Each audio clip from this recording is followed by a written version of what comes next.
Pablo concita atenciones de los que estaban al principio y algunos que se sumaron ahora para venir a escucharte, así que... Bueno, vamos a ir entonces con esta última conferencia plenaria. Quien está a cargo de darla es el doctor Pablo Titonel.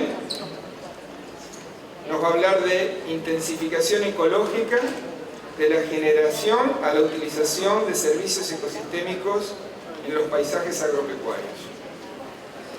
Pablo es ingeniero agrónomo y doctor en ecología de la producción y conservación de recursos naturales. Es profesor titular del grupo Ecología de Sistemas de Producción de la Universidad de Wageningen, Países Bajos. Es profesor externo de la École Doctorale Civage de Montpellier, Francia, y también en la Universidad de Loma de Zamora, Argentina, donde es egresado. Desde enero de 2015 tenemos el placer de contarlo en el INTA como coordinador del Programa Nacional de Recursos Naturales, Gestión Ambiental y Ecorregiones.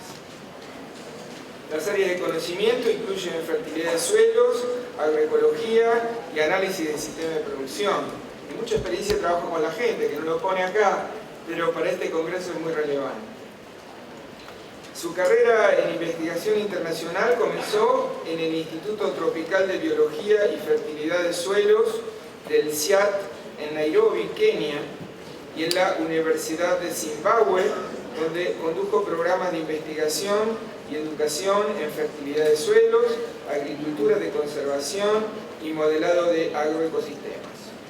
Trabajó en el CIRAD, Centro de Cooperación Internacional en Investigación Agronómica para el Desarrollo, donde lideró un grupo de investigación en diseño y evaluación de sistemas con actividades en América, Asia y África, donde Pablo además tiene becarios doctorales desparramados por ahí. Es miembro de la Red Africana de Labranza Conservacionista, coordinador de la Comunidad de Prácticas en Diseño de Sistemas de Producción en la Sociedad Europea de Agronomía y punto focal europeo de la Sociedad Latinoamericana de Agroecología, SOCRA. Sin más, los dejo con Pablo.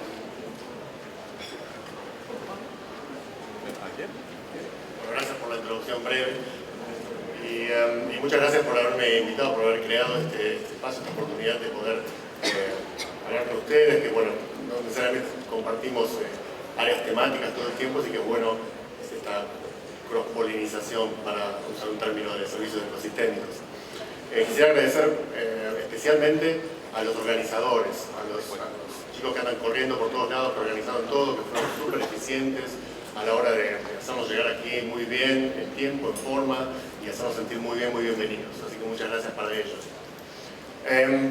Bueno, hay algunos problemas de formato, cambiar el sistema operativo, pero básicamente, como decía Néstor, soy el coordinador del Programa de Recursos Naturales y Regionales del INTA. Y yo quería hablar un poco de la intensificación ecológica y ir un poquito más allá de esta idea del paisaje agrícola como un paisaje que produce servicios ecosistémicos de importancia local o global, pero para la sociedad, y ir un poquito más atrás y pensar en aquellos servicios ecosistémicos intermedios que en realidad son importantes para la agricultura misma. Cuando hablamos de intensificación en economía clásica, intensificación significa cambiar un insumo por otro, o un factor por otro, cuando se hablaba en el siglo XIX. Entonces lo que queremos aquí es cambiar algunos de los insumos que necesita la agricultura actual por procesos ecológicos. ¿Verdad? Estos procesos, como nos vamos a servir de ellos, los vamos a llamar servicios ecosistémicos. Pero quisiera empezar reflexionando un poquito sobre la agricultura que tenemos hoy y pensar cómo llegamos a esto, cómo llegamos a esta situación, a esta extrema simplificación de los ecosistemas. Bueno, pensemos realmente cómo empezó todo. Hoy hablamos de la historia de la Tierra. ¿Sí? Ahí tenemos los 4.5 mil millones de años de vida de la Tierra. La fotosíntesis empezó en algún momento, la mitad de la vida de la Tierra.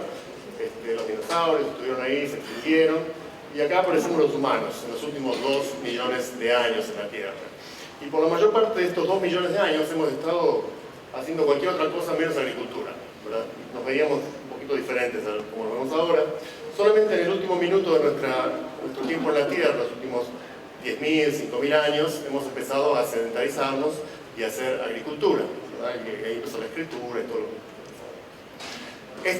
Este cambio significó el primer boom poblacional humano en el mundo, alrededor de 7.000 años atrás. Y este cambio, esta nueva estrategia de la especie humana, una estrategia ecológica que llamamos agricultura, fue bastante exitosa, y tanto es así que se dio en diferentes lugares al mismo tiempo, lugares que no estaban conectados entre sí. Ahora, obviamente, antes mismo de la agricultura, ya los humanos habíamos modificado el ambiente para cazar mejor, cuando recolectábamos, para abrir áreas en que podíamos atrapar a los mamuts, etcétera, etcétera. Habíamos encontrado el fuego, o sea que estamos ya modificando el ambiente de forma sustancial. Ahora, este aumento de la población humana, el número, se condice aproximadamente con la extinción de muchas otras especies de la megafauna, ¿verdad? Megafauna es cualquier cosa entre una oveja y un elefante, más o menos. O sea que todos calificamos, sin ofender a nadie. Bien, este reemplazo en número, que tiene que ver no solamente con el aumento de la población humana, sino también con las glaciaciones, el cambio climático, etc., es un momento muy importante de la historia, porque justamente se combinan dos cosas que hoy también se combinan, que son el cambio climático y el aumento poblacional. Entonces, los científicos están muy interesados en entender qué pasó en ese momento y cuál es la capacidad de resiliencia del sistema Tierra. Si en lugar de contar nos expresamos a nosotros, a la megafauna, en términos de biomasa, en realidad podemos hablar casi de un reemplazo, ¿sí? Un reemplazo de nicho. Toda la biomasa de la humana ha reemplazado casi al mismo nivel a la biomasa extinta, ¿verdad? Y este nivel de biomasa se considera que es aproximadamente el nivel de capacidad de carga de la Tierra en equilibrio con la radiación solar, ¿verdad? Ahora bien, este nivel, esta caída debido a la extinción, en realidad sufrió una recuperación. Una recuperación que se dio al mismo nivel que llamamos capacidad de carga, aproximadamente en la época de la Revolución Industrial. Pero a partir de allí hemos incorporado otro elemento de la megafauna, que es el ganado doméstico, ¿verdad? Y hemos artificialmente aumentado enormemente la cantidad de biomasa de megafauna que habita la Tierra, muy por encima de la capacidad de carga de la Tierra. Ahora, ¿cómo es esto posible? Bueno, es posible porque estamos utilizando energía solar que llegó a la Tierra durante toda aquella historia, durante todo el momento en que empezó la fotosíntesis, en la forma de combustibles fósiles como gas, carbón y petróleo. Petróleo, del cual dependemos, se considera que aproximadamente el 70% de la energía contenida en un grano de cereal producido con agricultura intensiva industrial, 70% de esa energía viene del petróleo, o sea que estamos literalmente comiendo combustibles fósiles. Y hemos pasado ya el pico de producción petrolera en el año 79. En ese momento de pico de producción petrolera estamos hablando de entre 5 y 6 barriles por persona, ¿verdad? Ahora, cuando vemos lo que necesitamos, cuando una persona del mundo desarrollado necesita en promedio para abastecerse, para alimentarse, etc., estamos hablando de 1.500 equivalentes de petróleo, que son aproximadamente 12 barriles. O sea que ni siquiera en el momento de máximo pico de producción petrolera tuvimos suficiente petróleo como para que todo el mundo pueda vivir de esta forma. Y bueno, esta demanda, esta dependencia del petróleo, de los combustibles fósiles en general, nos lleva a seguir presionando sobre el ambiente. En el caso de Argentina lo sabemos a través de los proyectos de fracking, pero en el caso de Canadá o las zonas boreales en general, la extracción de petróleo a partir de arenas bituminosas, ¿verdad? Que antes, estos poquitos, es deforestación de los bosques boreales, que tardan muchísimo en recuperarse, para la extracción de este elemento. Antes no tenía sentido económico, pero hoy con esta demanda empieza a tener sentido económico hacer esto. Y bueno, y el otro gran problema asociado con la agricultura, que continúa, es la deforestación, la fragmentación de los sistemas naturales. Imagino que habrán hablado de esto durante todo el Congreso, con impactos irreversibles en muchos casos sobre la naturaleza y sobre la sociedad. Mucha gente que vive en estos ambientes termina teniendo diferentes tipos de sistemas de sustento, de medios de sustento en la ciudad. Y esto, por supuesto, como todos sabemos, y vimos una presentación interesante esta mañana, trae aparejado las pérdidas de carbono que estaban acumuladas en la vegetación y en los suelos de estos ambientes, contribuyendo enormemente al cambio climático, o al menos a los gases por efecto invernadero. Y esta fragmentación también nos hace pensar un poco en las estrategias para combinar la agricultura o actividades agrícolas, actividades humanas y conservación de la naturaleza. Este mapa viene de un trabajo que salió este año que nos muestra el grado de fragmentación de los bosques del mundo, ¿verdad? No sé si lo conocía, pero es muy interesante. Y nos muestra básicamente que, si puedo traducir, esta es la distancia al borde del bosque, ¿verdad? Esta es una frecuencia acumulativa, entonces el 70% aproximadamente, en el 70% de los bosques, no importa dónde nos paremos, pero siempre vamos a estar a menos de 1 kilómetro de un borde. ¿Sí? Ese es el grado de fragmentación de los bosques. Solamente hay algunos pocos bosques, un 30% de los bosques, los que están marcados en azul aquí, en los cuales el borde está a más de 1 kilómetro. Y eso tiene implicaciones muy importantes para diseñar y pensar los paisajes, ¿verdad? En particular, en el debate este famoso de compartir land sharing, land sparing, compartir tierra o guardar tierra, por no costar. Entonces esos son elementos de la realidad que tenemos que tener en cuenta. El modelo agrícola que tenemos hoy surge de lo que se llamó la Revolución Verde. Lo verde viene de la cantidad de clorofila que tienen las plantas gracias a la gran cantidad de nitrógeno que tienen, no porque sea necesariamente ecologista.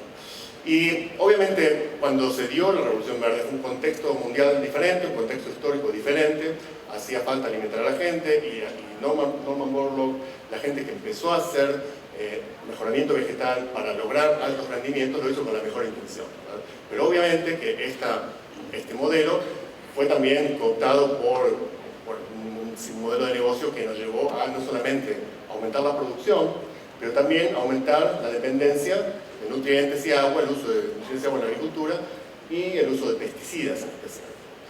Si pensamos en el caso de los cereales, trigo, maíz, arroz, que son los más importantes en el mundo, para duplicar los rendimientos de cereales a nivel global, que eso fue lo que ocurrió desde los últimos 50 años, hemos duplicado los rendimientos, hemos tenido que utilizar 7 veces más nitrógeno, 3 veces más fósforo y 2 veces más agua.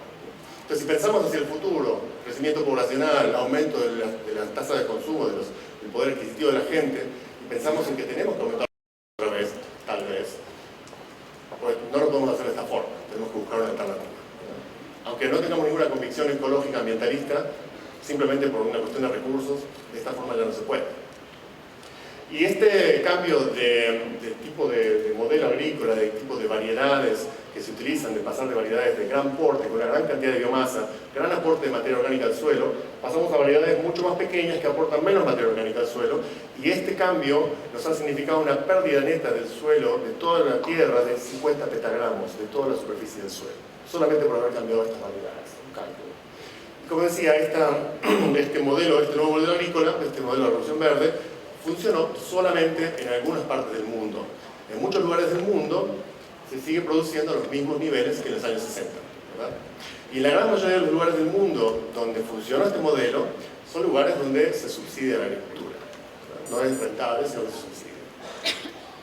Y bueno, sabemos, yo creo que en el Congreso hay muchos ejemplos de esto, los impactos de la intensificación agrícola sobre la biodiversidad, y simplemente sin intención de que puedan leer este gráfico, quería mencionar este paper, porque es un paper, Geiger y otros, del 2010, que hizo mucho ruido en la Unión Europea, que llegó hasta Bruselas, porque un gran grupo de universidades y centros de investigación de Europa se pusieron juntos, colectaron datos y mostraron el impacto de la intensificación sobre la biodiversidad de manera muy contundente. Y en Argentina no escapamos a este problema, ¿verdad? En Argentina tenemos un uso creciente de pesticidas en la agricultura, de agroquímicos en general, tenemos un modelo que se está simplificando, tenemos un modelo que tenemos todos los problemas asociados con eso, la expansión en áreas protegidas, vimos problemas en el Chaco, etcétera, etcétera. Pero además, esto está siendo instalado como una preocupación en la sociedad. No solamente en la sociedad argentina, en la gente que vive alrededor de las zonas agrícolas, sino también en el mundo. La gente, cada vez que aparece una noticia de la agricultura argentina en el mundo, los extranjeros me lo pueden decir, en general es una mala noticia, lamentablemente. Como este mapa, ¿verdad? Es un mapa de niveles de cáncer en las zonas de más intensidad. Hay una correlación una correlación simplemente, no hay una causalidad aún, una correlación entre los niveles de cáncer de las poblaciones y la intensidad agrícola. Y obviamente hay muchas críticas sobre cómo se hizo este mapa, si es un mapa, si tiene un buen asidero científico, etcétera, etcétera. Pero lo importante es que este mapa dio la vuelta al mundo, ¿verdad? Y la gente está preocupada por estas cosas. Entonces necesitamos un cambio, y ese cambio es el cambio que yo llamo intensificación ecológica. ¿Sí? Y en este paradigma de intensificación ecológica, yo propongo ver al paisaje como una fuente de servicios ecosistémicos intermedios para sostener la producción agrícola. Déjame poner algunos ejemplos de esto. Esta es una foto que viene del Sahel, ¿verdad? Del sur del Sahara. Una zona muy, muy seca, donde llueven 300, 400 milímetros, suelos con el 95% de arenas cuárcicas, muy, muy inertes. Son suelos muy pobres, muy secos, es mucho calor. Bueno, en estas situaciones, la productividad agrícola promedio, este es un campo que parezca raro, es un buen campo, es de alrededor de 1 a 2 toneladas de productividad primaria por hectárea por año. Si ahora si miramos la sabana, la vegetación natural que crece en esos ambientes extremos, tenemos 10 veces más productividad primaria. Quiere decir que hay algo que no estamos haciendo bien. Hay algo que la naturaleza está haciendo, que sabe cómo producir biomasa en esos lugares y que nosotros no sabemos, ¿verdad? Obviamente que no podemos comer la sabana así como está, ¿verdad? Esto es una sabana de producción. Pero sí, tal vez pensar e imitar las estructuras y las funciones que vemos en esa vegetación para diseñar sistemas agrícolas.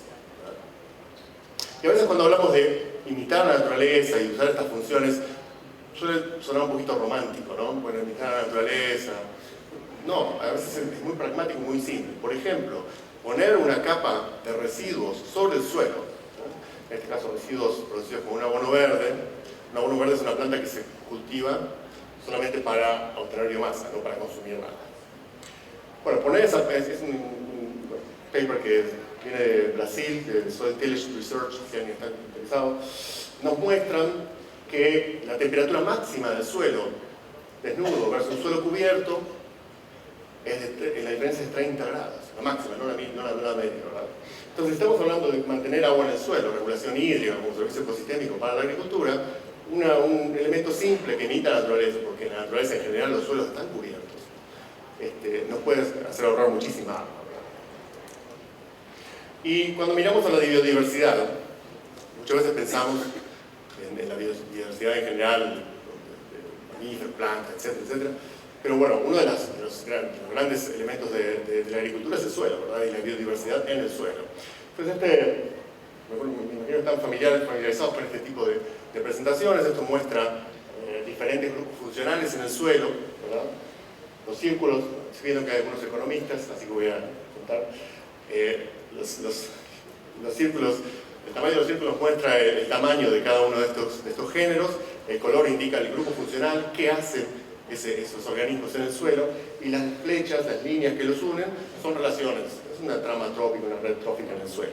Esto es lo que vemos en un bosque, esto es lo que vemos en una pradera, es un trabajo que viene de Brasil, en una pradera que viene no una pradera, digamos un pastizal, que viene del desmonte del bosque, y esto es lo que vemos en un campo de soja.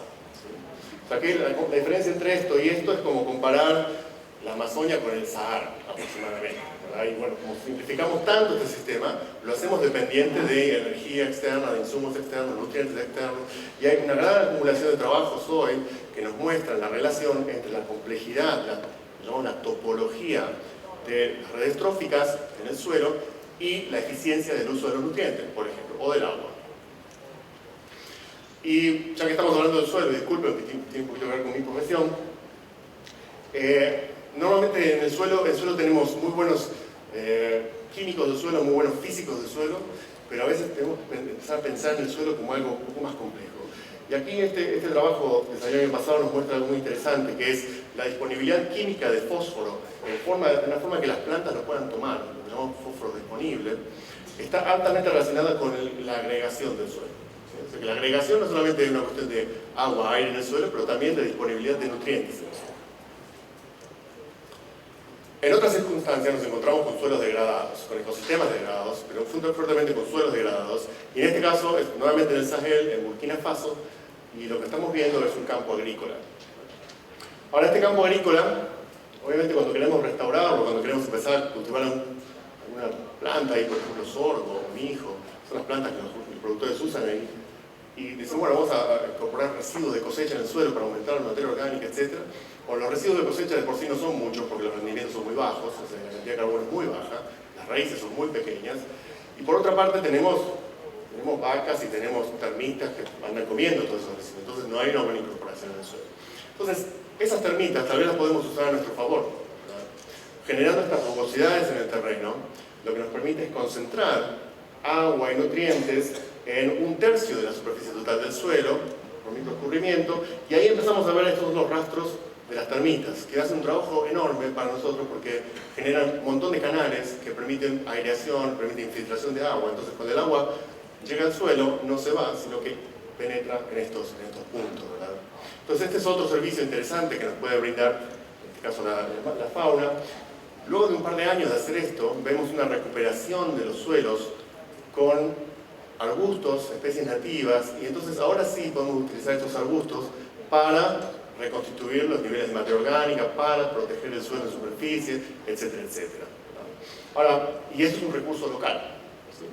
Y muchos de estos arbustos son además leguminosas, que son capaces de fijar nitrógeno del aire, y además son impalatables, o sea que los animales no los tocan. Bueno, obviamente tenemos que entender la capacidad, el potencial de este recurso para restaurar suelos, y para eso tenemos que estudiar cómo los agricultores están utilizando. Una de las preguntas que esta mañana, ahora en la presentación anterior de María Elena nos hacíamos es, bueno, ¿cómo podemos incorporar el aspecto social? Y yo creo que tal vez una de las formas de incorporarlo es a través de esta co-construcción de conocimientos, es decir, incorporarlos en la investigación, ¿verdad? Que nos ayuden a entender el sistema y que aprendamos de ellos, que ellos aprendan de nosotros, etc.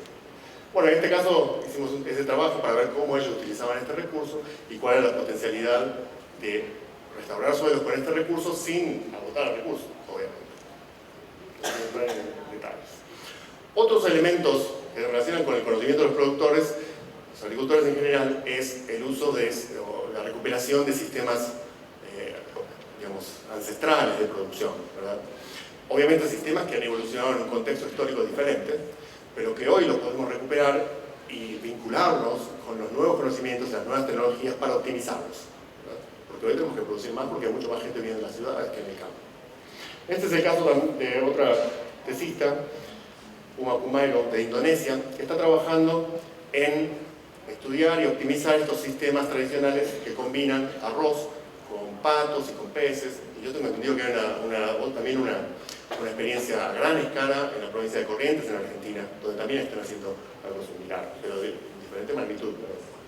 Bueno, aquí lo que vemos es que obviamente cuando hacemos el sistema más complejo, justamente por todas estas interacciones, tenemos un rendimiento mayor de arroz, pero también tenemos producción de proteínas, producción de huevos, peces, patos, etcétera, etcétera. Diversificamos la dieta, diversificamos los ingresos del productor.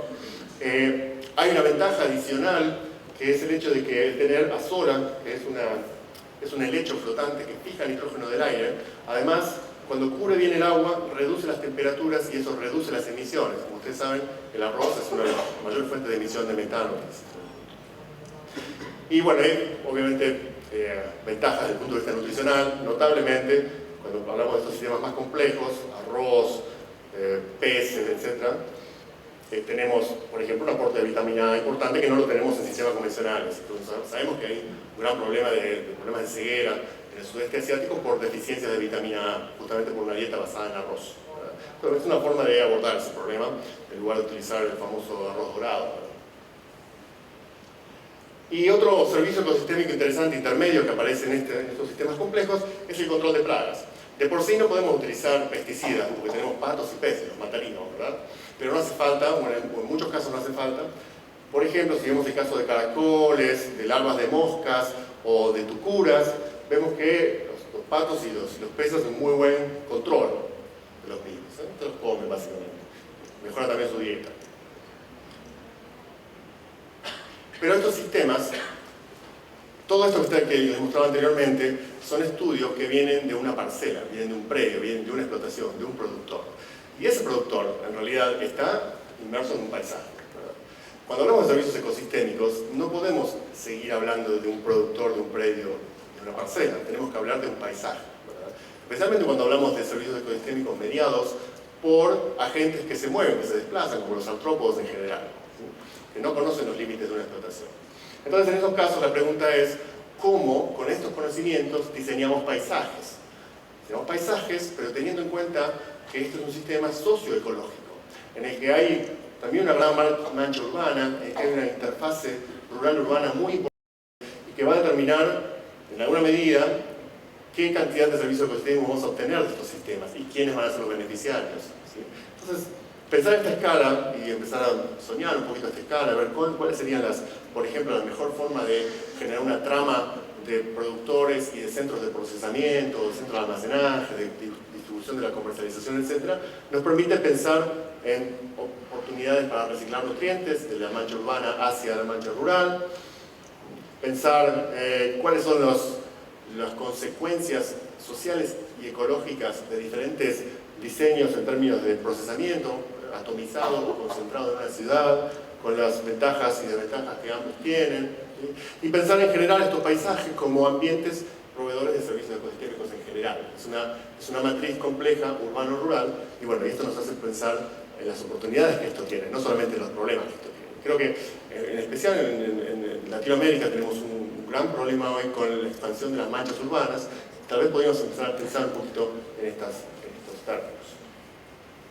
Otros ejemplos de servicios ecosistémicos mediados en este caso, por hierbas, por malas hierbas, por malezas que aparecen en los pastizales. Vemos que eso viene de la producción lechera holandesa. Disculpe que no tengo solamente ejemplos del neotrópico, tengo ejemplos de muchos otros lados. Esto no es neotrópico, esto es producción de climas templados, en Europa. Y vemos que las vacas se acercan a comer, en pasturas excelentes de ryegrass puro, se acercan siempre al alambrado a comer hierbas, ¿verdad? A comer cualquier cosa, rumex, etc. Bueno, entonces lo que hicimos fue un relevamiento con un instituto de investigación holandés, y este era nuestro grupo, Farm Assistance Ecology. Hicimos un relevamiento de unas 30 parcelas de productores, algunos orgánicos, algunos no, convencionales, etc. Y el relevamiento de la presencia de hierbas, de malas hierbas en esos pastizales, y luego clasificamos a las hierbas de acuerdo a si tenían o no propiedades medicinales, ¿verdad? Entonces generamos un índice que cruza estos dos tipos de información, la presencia y el hecho de que tengan o no propiedades medicinales. Y bueno, eso nos dio este ranking de diferentes índices para diferentes localidades en Holanda. Y bueno, lo que vimos, monitoreamos esas 30 explotaciones durante todo el año y vimos una correlación negativa, nuevamente no una causalidad, pero una correlación, una asociación negativa entre la cantidad, la riqueza de hierbas con propiedades medicinales y la necesidad de antibióticos durante la lactancia. Cuanto más diversidad, menos necesidad de antibióticos. Bueno, de aquí se desprende un montón de hipótesis sobre qué, cómo, qué alcaloides, por qué y cuándo. Es otro servicio ecosistémico que los productores están empezando a valorar. No solamente porque les ahorra plata en términos de antibióticos, sino porque también estamos haciendo una producción mucho más limpia, más sustentable. Y por eso insisto en que utilizar el conocimiento del productor o aprender junto con el productor es clave en la intensificación ecológica. Esto también viene de Holanda, donde diseñamos junto con ellos, utilizando tecnologías que a ellos les encantan, como los drones y ese tipo de cosas, estos cultivos complejos en fajas, que ayer estaba hablando con gente de Pergamino a ver si podemos empezar a hacerlo, tal vez sería bueno hacerlos en la cárcel también, etc. Porque son fajas de cultivo, es una forma de diversificar la producción, pero mecanizable, de manera mecanizable. Son fajas que tienen el ancho de una maquinada. Para quienes no son agrónomos suena raro, pero una maquinada es una máquina que cosecha o que siempre se hace algo, ¿verdad? Y eso es muy importante. Si queremos que el productor adopte alguna de estas ideas, tiene que ser práctico, ¿verdad? Entonces, probábamos tres sistemas en el cual teníamos el campo normal, en el otro teníamos fajas de diferentes cultivos, y en el otro teníamos fajas y además al interior de las fajas teníamos diferentes cultivos, ¿verdad? Diferentes, lo llamamos interculturas. Y bueno, veíamos, por ejemplo, servicios ecosistémicos como la abundancia, no la voracidad, pero la abundancia de enemigos naturales aumentaba enormemente en los sistemas más diversos, ¿verdad? Y esto ya tiene que estar corregido por distancia a fuentes probables, a bosques o cercas, etc., etc. los rendimientos. Por ejemplo, en este caso tenemos rendimiento de papas, papas cultivadas en una sola especie, una sola variedad, perdón, resistente a fitóftora, que es una enfermedad que produce una podredumbre tardía en la papa, muy importante en el mundo. Y aquí tenemos una mezcla de variedades, una mezcla de cultivares dentro del mismo campo, ¿verdad? Y el rendimiento es mayor, y esta variedad resistente se comporta no tan bien en esta mezcla, ¿verdad? Pero los rendimientos pueden ser superiores. Y esto es un campo orgánico, aquí no se aplica ningún agroquímico, ¿verdad? Bueno, y una de las razones para estas diferencias es que el progreso de la enfermedad, el progreso del patógeno que causa esta enfermedad, fue mucho más lento en los campos más diversos con mezclas de cultivares, ¿sí? Lo que llamamos diversidad alfa, si se quiere. No voy a aburrir más con esto, pero solamente decirles que esta combinación de diversidad, conocimiento de los productores, etc., nos lleva a generar modelos agrícolas alternativos nuevos y que funcionan. Pastizales. Pastizales son una fuente muy importante de servicios ecosistémicos, ¿verdad? Y el problema con los pastizales, especialmente los pastizales del sur de Sudamérica, del cono sur, de Argentina, Uruguay y Brasil, el sur de Brasil, lo que llamamos la región de las Pampas y de los Campos, se ven pero muy amenazados por el progreso de otras formas de uso de la tierra, ¿verdad? Y notablemente por la expansión agrícola y notablemente por la expansión de la soja en particular, ¿verdad? Entonces, para que estos pastizales puedan mantenerse, tenemos que generar alternativas que permitan que sean rentables, ¿no? Que el productor tenga una alternativa que permita ser rentable mantener este pastizal y no vendérselo o alquilárselo a quien hace soja. Bueno, en algunos casos no se puede porque hay impedimentos físicos en el suelo, pero en otros casos sí se puede y hay un reemplazo muy alto. Entonces ahí también evaluamos diferentes formas de intensificación ecológica, diferentes modelos de intensificación, con la idea de poder comunicar las propiedades y los servicios ecosistémicos asociados con estos pastizales, ¿verdad? Cuando discutimos sobre modelos de producción de carne, notablemente porque hay una gran demanda de carne en el mundo, normalmente se hacen lo que llamamos los análisis de huella de carbono, ese tipo de cosas, ¿verdad? O el ciclo de análisis de vida, el análisis ciclo de vida.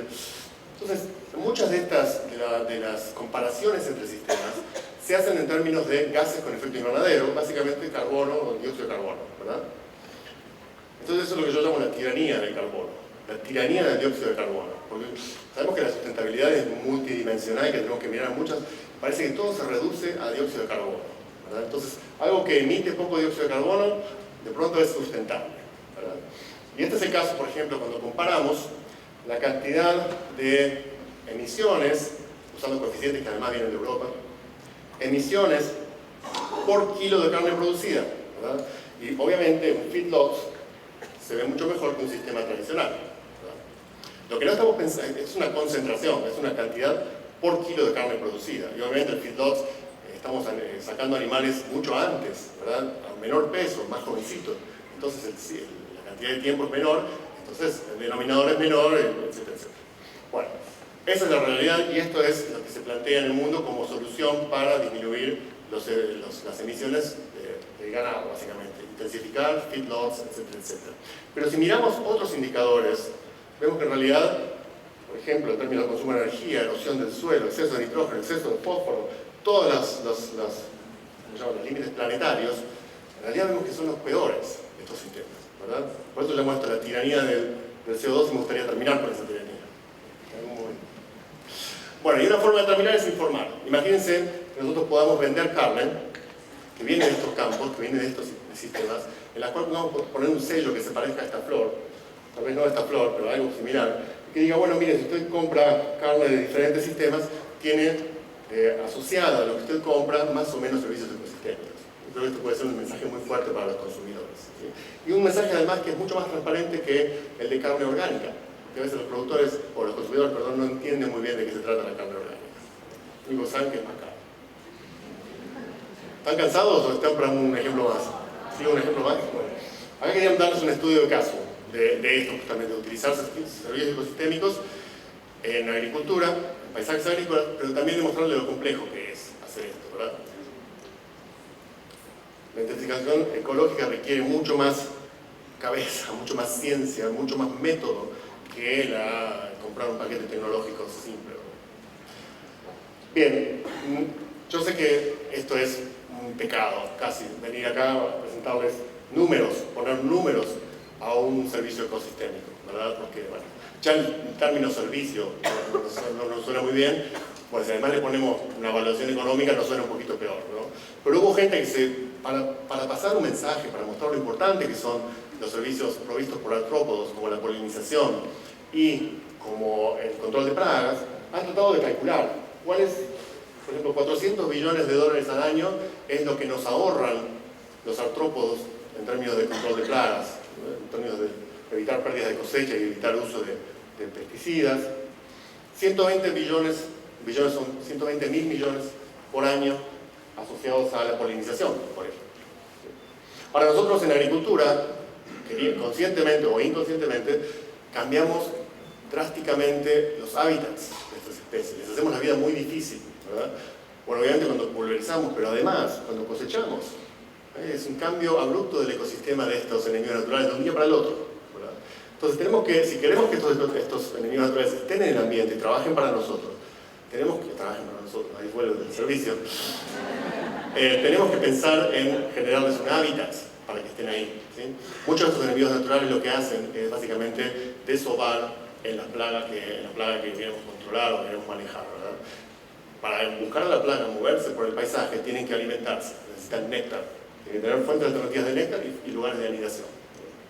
Bueno, entonces tenemos que empezar a mirar el paisaje. Por ejemplo, es un paisaje con diferentes elementos, cereales, urbanos, bosques, etcétera, etcétera. Tenemos que empezar a mirar estos paisajes, cómo lo miran con los ojos de estos enemigos naturales, o estos amigos, ¿no? Por ejemplo, si yo necesito néctar, este paisaje es un desierto, en este momento del año. Si yo necesito comer ácidos, es un paraíso, ¿verdad? Entonces, entender el paisaje desde ese punto de vista, desde el punto de vista de la ecología de los recursos, ¿verdad? En este caso podemos usar la información para empezar a entender y a diseñar paisajes. Acá tenemos una zona boscosa, una zona arbolada, un elemento leñoso, y lo que vemos aquí es el nivel de parasitismo de esta avispa sobre esta larva, ¿sí? ¿Cuántas de las larvas que encontramos en esta zona están parasitadas por esta avispa?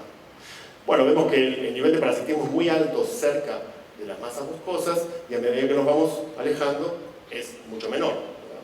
Quiere decir que desde el punto de vista del control de esta larva con esta avispa, este no es un buen paisaje, no es un buen diseño de paisaje, ¿sí? Porque en estos lugares no tenemos nada de control. Entonces tenemos que repensar cómo diseñamos este paisaje.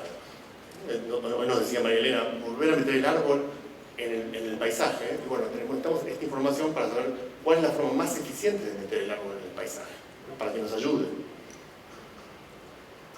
Algunos insectos no vuelan sino que caminan, como este escarabajo del suelo, y es un aliado muy importante de los agricultores porque se come, cuando no lo matan, porque se come todo lo que hay en el suelo, hasta las semillas de malezas, eso es muy interesante. Y bueno, es importante cómo se distribuye para favorecer la distribución y esa acción, ¿verdad? Para hacerlo trabajar para nosotros. Bueno, una forma de hacer esto es, por ejemplo, estudiar cómo se mueve, filmarlo y ver cómo se mueve, cómo se desplaza, modelizarlo. Para modelizarlo necesitamos parámetros, y para los parámetros hay que hacer experimentos, así que siempre caemos en los experimentos. Pero esos experimentos hay que diseñarlos también de forma inteligente. Y por eso digo que la agroecología, la investigación ecológica requiere la movilización de nuevas herramientas, estadísticas y demás, porque estamos en un paradigma diferente. Por ejemplo, un parámetro importante para entender cómo se mueve este insecto es el parámetro de motilidad, obviamente. Ahora, cuando hacemos experimentos para analizar la motilidad y tener un parámetro que podemos meter en nuestro modelo, y el modelo usarlo para diseñar un paisaje, vemos que si lo hacemos a escala de invernadero, o lo hacemos en una parcela delimitada, o lo hacemos directamente en el campo, los valores que podemos obtener son completamente diferentes, ¿verdad? Y esto nos interpela, porque nosotros estamos muy acostumbrados a hacer investigación en estos ambientes, ¿verdad? En ambiente controlado, factorial, en la estación experimental, pero cuando salimos al paisaje, esta es una necesidad de salir al paisaje, las cosas cambian un poco, ¿verdad? Miremos un paisaje ahora, como este. Y en un paisaje como este es un polder, así que no podemos hablar de elementos naturales, hablamos de elementos seminaturales. Cada uno de estos puntitos aquí nos indica la presencia de un lugar potencial, un sitio potencial de hábitat para artrópodos que actúan como enemigos naturales. Cuando cliqueamos cada uno de estos puntos, obtenemos información, esa base de datos, sobre las especies que están ahí, Pero además necesitamos también obtener información sobre la dinámica, la funcionalidad de esas especies, ¿verdad?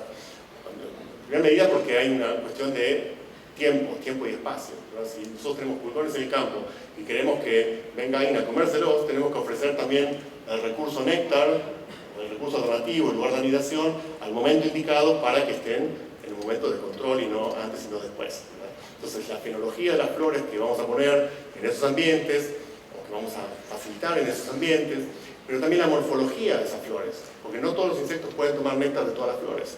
Hay una compatibilidad entre la proboscis y el cáliz de la flor. Entonces, es una cosa muy complicada, ¿verdad? Espacio, tiempo, especies, etc. Y es una gran pregunta de ingeniería ecológica. Necesitamos muchos conocimientos para diseñar paisajes como eso, pero bueno, vamos avanzando en ese sentido. No, hoy parece descabellado, pero tal vez en 50 años esto sea normal. Más aún cuando empezamos a pensar en nubes de datos disponibles, etcétera, etcétera. Ahora, lo más difícil, a pesar de que eso suena difícil, lo más difícil es llevar esto a la práctica, ¿sí? Y acá tuvimos la oportunidad de hacer algo así, con una asociación, un sector de Holanda, en la que estamos pensando en enriquecer y cambiar el diseño de cercas, de bordes. Entonces, bueno, había una serie de planes de qué hacer con los bordes en un área particular, en un paisaje, y bueno, obviamente la gente que habita en ese paisaje no son solamente agricultores, sino gente que vive en el pueblo, gente que pasa por ahí, gente que lo usa como recreación, algunos son productores de cerdos, otros son productores agrícolas, hay diferentes requerimientos en términos del paisaje, diferentes perspectivas y diferentes objetivos para con el paisaje, y muchas veces no están en consonancia, ¿verdad? En general están en conflicto. Bueno, cuando hay este tipo de conflictos, una de las cosas que podemos hacer es utilizar modelos, ¿no? Para tratar de informar. Modelos como este, por ejemplo, para que la gente modelice el paisaje, hagan una maqueta, diseñen el paisaje juntos. Y de esta forma, lo que se logra es que cada uno aprenda del otro, cada actor aprenda de las necesidades y las prioridades del otro y las limitaciones, y ahí se llega tal vez a algo más de consenso. Obviamente, con esta información, nosotros que actuamos un poco como gran hermano, mirando qué pasa ahí, tomando nota, utilizamos esta información para luego también correr modelos matemáticos, porque somos científicos, tenemos que publicar, etc. Lo hacemos igual. Es difícil publicar ese tipo de cosas. Entonces utilizamos, por ejemplo, optimizaciones, algoritmos de optimización, que pueden ser, en este caso, espacialmente explícitos, en otros casos no, para ver indicadores económicos, indicadores de servicios ecosistémicos. Interesante que, por ejemplo, cuando tenemos, y esto sí es interesante usar modelos, por ejemplo, cuando comparamos el costo de implementar nuevas cercas, ¿verdad? Cercas vivas, y lo que ganamos en cohesión espacial para la distribución de enemigos naturales en el ambiente, vemos que hay lo que llamamos un trade-off, ¿no? Hay una negociación que hacer, ¿verdad? Entonces, este es el paisaje original. Este es el plan que proponía la ONG que nos contrató, semi-gubernamental en realidad. Y ven que el plan de ellos aumentaba la cohesión, aumentaba un poquito esto, no había mucha diferencia, pero estos son los mejores resultados que obtuvimos con el modelo. O sea, con el modelo obtuvimos resultados que van más a favor o sea, van en contra de lo que nos pidió la ONG, básicamente. ¿Sí?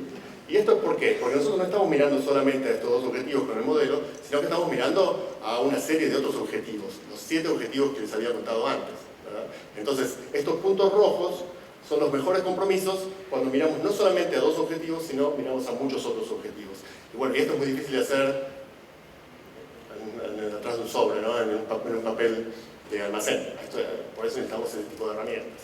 Y otro tipo de herramientas que nos pueden ayudar también a veces son los modelos decisionales, los modelos que tratan de imitar la forma en que la gente toma decisiones, la forma en que la comunidad toma decisiones. En este caso es también de la tesis de Erika Spellman, que ya se graduó, y que en este caso estamos mirando una comunidad en Chiapas, cerca de una zona de reserva de biosfera, en la que había muchos conflictos por el uso de la tierra y muchos conflictos entre la gente también, ¿verdad? Bueno, ahí utilizamos juegos diseñados de manera tal de poder comprender nosotros y los productores, poder confrontarse ellos mismos, comprender al otro y comprender los mecanismos de decisión dentro de la comunidad. Por ejemplo, el liderazgo, la comunicación, el respeto, la cooperación. Todas estas cosas que estoy diciendo, estas palabras, en realidad son parámetros de otro modelo. 5 minutos. Ya. Y bueno, esos modelos, por ejemplo, un modelo multiagente que nos permite traducir esas decisiones en cosas cuantificables como el nivel de erosión de toda la cuenca. Es esto que no funciona, no es que sea yo.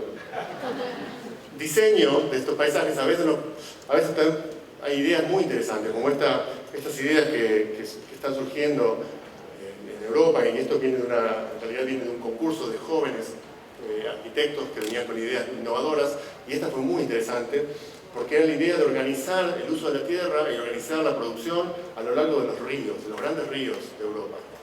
Entonces uno, por ejemplo, mira el río Rin, desde Holanda, aguas arriba hasta Suiza, hay una serie de terrazas ecológicas diferentes que permitirían diferentes tipos de producción, que están todos conectados ya de por sí por el río, lo que facilita el transporte.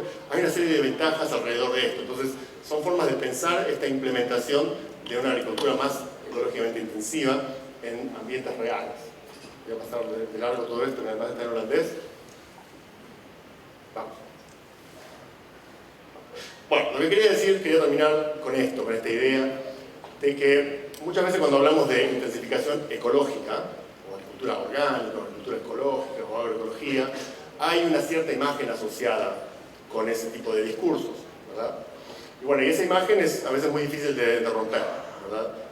Por ejemplo, uno va a una feria ecológica de alimentos y obviamente encuentra gente que usa este tipo de ropa, ¿no? Yo también a veces. Pero a veces las apariencias pueden engañar. A veces no sabemos quién es el productor orgánico, quién es el productor convencional que usa pesticidas, ¿verdad? Y en particular, tampoco hay que asociar la idea de intensificación ecológica solamente con la agricultura de pequeña escala. Si bien yo tengo un interés particular en esa agricultura, he trabajado 10 años en África, pero también hay opciones agroecológicas a gran escala, mecanizables, con altas tecnologías, etcétera, etcétera. Entonces tenemos que tener en cuenta, y hay espacio para que las multinacionales también hagan plata, si alguien está preocupado por ellas, también hay oportunidades de negocio en este tipo de sistemas. Así que no estamos echando a nadie, todos están bienvenidos siempre que hagan las cosas bien y no nos vendan transgénicos, por ejemplo.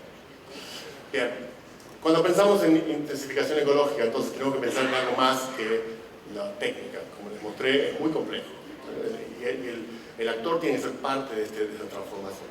Necesitamos tener innovación técnica, pero también innovación institucional.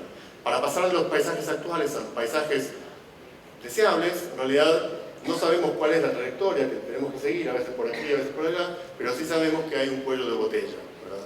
Y esta transición se va avanzando gracias a diferentes forzantes. Por ejemplo, la forzante de la tecnología agrícola es la optimización, ¿vale? El uso de las buenas prácticas agrícolas, el uso de la agricultura de precisión, son todas formas, medidas paliativas para hacer un uso más eficiente, para hacer más eficiente el modelo agrícola actual, sin necesariamente rediseñarlo, ¿verdad? Si tenemos otros forzantes como las regulaciones o la demanda del mercado, regulaciones que pueden ser políticas o certificación orgánica o cosas por el estilo, eso nos lleva como mucho a un modelo de sustitución de insumos, en el que no estamos cambiando el sistema, solamente estamos usando insumos que son permitidos por la regulación, ¿verdad? Por ejemplo, en lugar de usar un pesticida químico, es un pesticida orgánico, pero no estoy cambiando la concepción del sistema. Ahora, si queremos ir más allá de eso, necesitamos más. Necesitamos lo que llamamos movimientos sociales, en la forma de, no solamente de movimientos que van a batallar al sistema y a sonar las campanas a decir que algo está andando mal, sino también movimientos como asociaciones de productores, que, como en el caso de la Vía Campesina, es el más conocido, que se aprenden de uno a otro, que se refuerzan, que se juntan, que comercializan juntos y que se sostienen mutuamente, ¿verdad? Estos movimientos sociales también pueden tomar la forma de movimientos de consumidores que se comprometen con una forma de producción, etcétera, etcétera. Y obviamente desarrollo territorial, ¿verdad? Porque ya ven que intensificación ecológica no funciona a la escala de la parcela, funciona a la escala del paisaje. Necesitamos una coordinación a nivel del paisaje. Esta zona es una zona de transición crítica y eso necesita intervención del Estado. No se puede pensar en esta transición sin intervención del Estado. Muchas gracias.